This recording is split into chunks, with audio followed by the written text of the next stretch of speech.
Greetings everyone, my name is Rabsha Musima Charlotte, student number U25664680.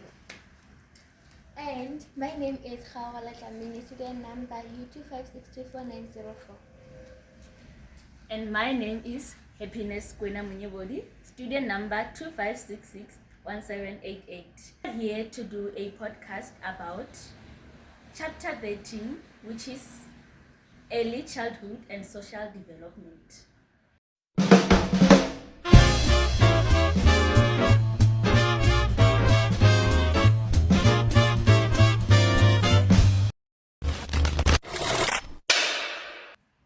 Good afternoon, everyone. I'm Age Prepared, your host on the Development Show, where theory meets real life in the classroom and beyond.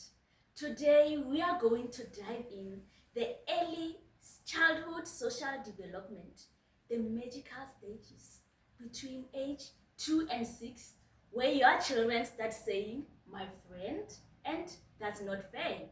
We'll explore how families, teachers, and peers affect the children's social well-being. Joining me are our amazing guest, Dr. Charlotte, an expert in social development and a proud parent from Johannesburg. Welcome to the show! Hello everyone, thank you so much. I'm very excited to share insight from research and also the classroom experience. And I'm going to tell the truth about toddlers. It's not all cute smiles. Let's start at home because that's where social development begins. The textbook explains that the children's first lesson about love, trust, friendship, and behavior begins at home from the relationships surrounding them.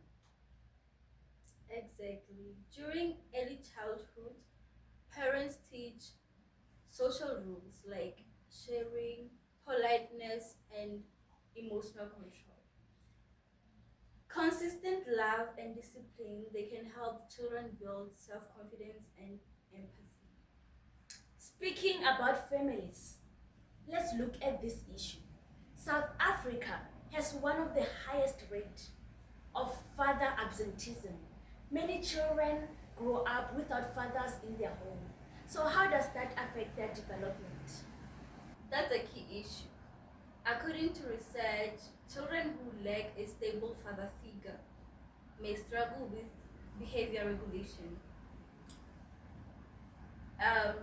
Positive male role models such as uncles, teachers, and grandfathers, they can help fill that gap. In my home, grandparents are like superheroes. The textbook even highlights the role of grandparents in African families. They pass on traditions, values, and discipline. My mom still tells my son, we greet elders properly every morning. Grandparents never forget the rules and their best porridge too. Once children enter preschool, their social world explodes. Now we see conflict, play, and friendship shaping their social development. Yes, also the textbook mentioned cooperative play and parallel play. At first, children play side by side, but as soon they start to share their belongings, they share toys, they start to talk and they cooperate. My daughter's favorite game is teacher and student. She copies her real teacher perfectly, and that's Pandura's observational learning right there. But not all play is peaceful. What about aggressive behavior?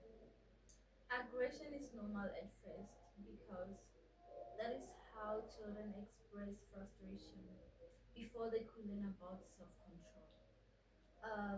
Teachers can help model calm behavior or guide them to use words instead of hitting each other. And then we have pro-social behavior, where children learn how to share, comfort others, and helping others. Now, that's the positive side of growth development, right? Yes, When we praise kindness, children repeat it. They love recognition. So let's talk morals. How do young children start to understand what's right and what's wrong? At this age, children are in what P. Agent and Colbeck call it the pre-conventional level. They obey rules just to avoid punishment or just to get a report of something, not yet because they understand fairness. So when a child says, I didn't hit him because teacher will be gross, that's moral development in action, right? Exactly. Parents and teachers can guide moral thinking by explaining what behavior means, not just saying, don't do that. Stories and role plays, they're great tools. They help children um, imagine feelings, develop empathy, and see the consequences of actions. Okay, ladies and gentlemen, let's take a quick break. We'll see you in 5 minutes. A few moments later. Welcome back again from our quick break. We are coming back with more energy and new vibes. So, before we wrap up, let's talk about parenting styles. One of my favorite topics. There are four, right?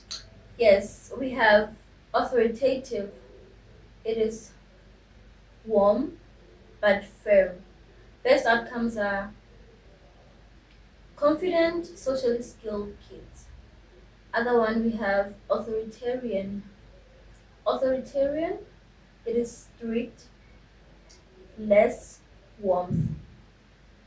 Children, they are obedient but anxious. We also have permissive. They are loving but with few rules. Leads to impulsive behavior and demanding behavior. Other one we have indulgent. This one there's no involvement. There's no involvement. Okay, actually, the goal is to be Goldilocks parents, not too hard or too soft. Exactly. Just right. Children thrive with love, structure, and respect. So, from family love, background friendships, and school environment, we can conclude that child development is how children learn to live with others. And every love, every act of kindness, and every story shapes children's social world. Yes, parents and teachers are the core builders of that world. And remember, children learn what they see. So let's model the values we want them to live with. Beautifully said. Thank you to our guest and our audience.